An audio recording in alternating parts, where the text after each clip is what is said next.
Bom dia, senhores acadêmicos. Estamos nós começando a nossa aula de Teoria Geral do Processo e hoje nós vamos dar aqui um destaque para os meios de provas que poderão ser produzidos no processo. Nós temos aí um número considerável de provas que poderão ser utilizadas, algumas de modo mais especial, numa circunstância ou outra, com maior valoração, com maior significância ou peso. De imediato é importante esclarecer que as provas arroladas no Código de Processo Civil não são as únicas existentes, não é número clausus. Há meios de provas também que existem lá no Código Civil, no Código de Processo Penal, no Código Penal, na Constituição Federal. Portanto, há em outros dispositivos legais outros meios de provas que poderão ser utilizados no processo. Certo é que eles são indispensáveis. O juiz irá formar o seu convencimento a partir das provas carreadas ao processo.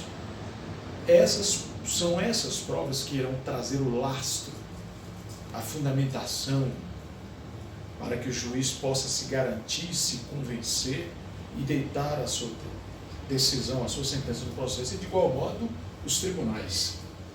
As provas poderão ser oral ou testemunhal, as provas poderão ser documentais, a prova documental, a prova pode ser pericial, a prova pode ser a confissão, a prova ainda pode ser a inspeção feita apenas pelo juiz, a prova também pode ser por meio de um mecanismo chamado exibição, que é uma cautelar exibitória de documentos, ou uma outra cautelar chamada antecipatória de provas.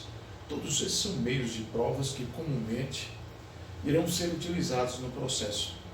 Nós temos ainda, pela doutrina processualista civil, outros meios ou modos de provas, a exemplo da prova nova, da prova emprestada, da prova diabólica, da prova ilícita, da prova ilegal, da prova inadmissível.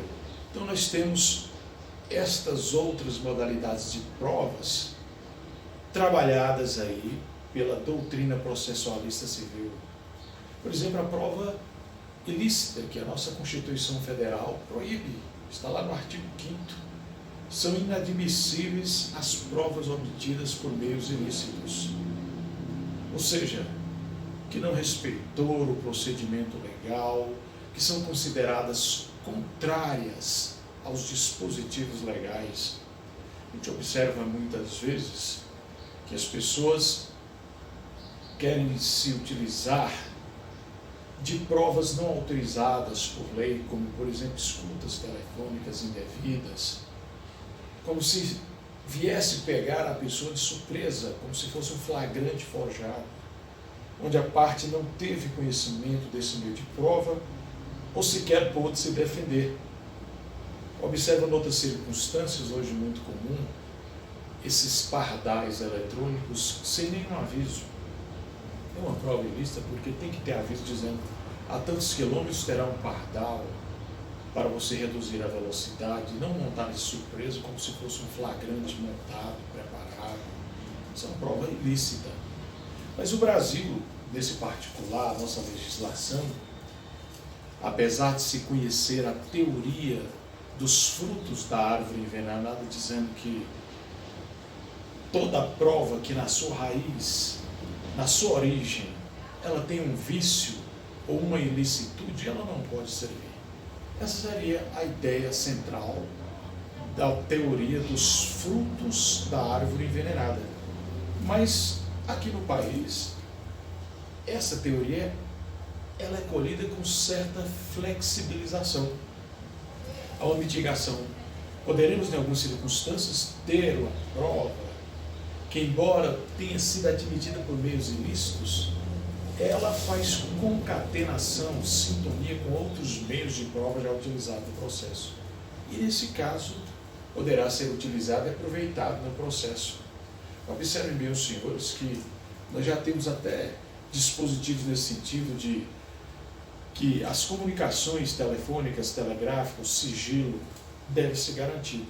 Mas em outras circunstâncias, com ordem judicial, dos casos de investigação criminal, esse sigilo pode ser quebrado com autorização judicial, porque nós estamos vivendo um momento em que essas quadrilhas criminais estão tão bem aparelhadas, tão bem articuladas, que se não houver um meio de quebrar esses sigilos de comunicações telegráficas, telefônicas, e hoje permitir que policiais possam investigar na rede, na internet, dificilmente se chegaria a um resultado útil no processo, alcançando a verdade ou os meios de prova suficientes. Portanto, é indispensável entender que, apesar da teoria dos frutos da árvore envenenada, aqui no país a gente adota essa teoria com certa restrição.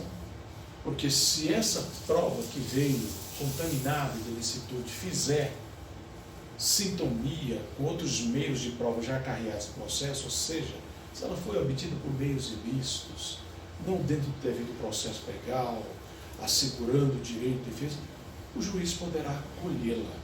E naqueles outros casos também que nós conhecemos, de investigação criminal, que o juiz autorizou a quebra do sigilo.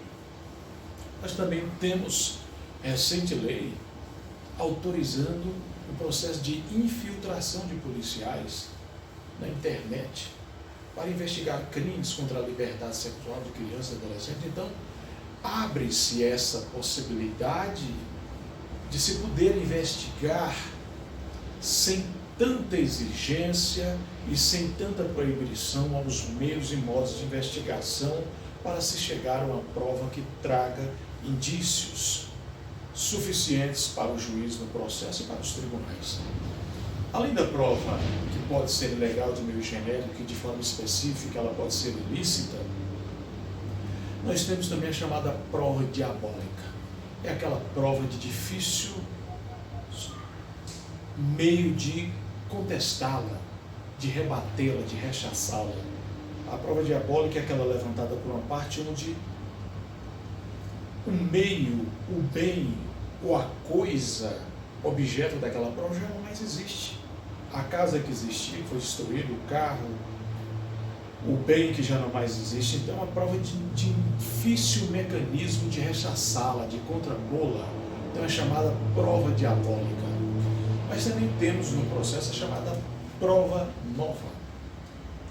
É aquela prova que chega ao processo em determinado momento em que, embora já tenha sido realizada toda a sua instrução, mas ela traz um fato tão novo, tão importante, capaz de rescindir, modificar e alterar tudo aquilo que já se caminhou no processo.